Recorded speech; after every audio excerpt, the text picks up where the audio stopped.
Sa'yo, sana yung pag-aaral mo matutuparan.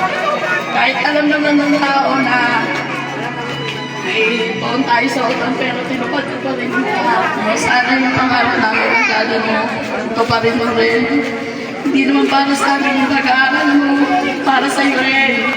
Wala naman kami ipapamana sa inyo kundi pag-aaral. Huwag ka naman gumaya sa mga ate mo na pinag-aaral. Nag-aaral sila magiging na. Hindi sila nag-aaral sa eskwelahan. Kaya ang pangarap lang namin, wala kaming ibang pinapangarap na. So yun na kami lang dati na hindi natapos kayo ng pag-aaral. Nasa sa inyo naman kung kaya hindi kayo nagtatapos. Pero hanggang maaari, ginagawa naman ang dati nyo. Natapos na kayo, pero nasa sa inyo yan. Kaya sa akin, huwag mo nang gagayahin yung mga kuya mo.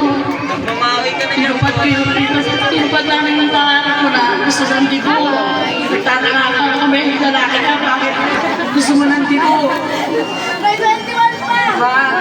Pero ito pa rin, alam naman ng tao, alam naman ng lahat dyan na kahit pa paano kapit tayo, pero tinupad pa rin namin yung pangarap mo para yung pangarap namin bilang magulang na para sa'yo, sana to pa rin ulit.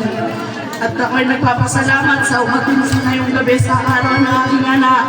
Lalo-lalo na sa mga kay Kat at sa mga kaibigan ko, sa mga kaibigan ng mga anak ko. Nagpapasalamat ko sa inyo. Maraming salamat.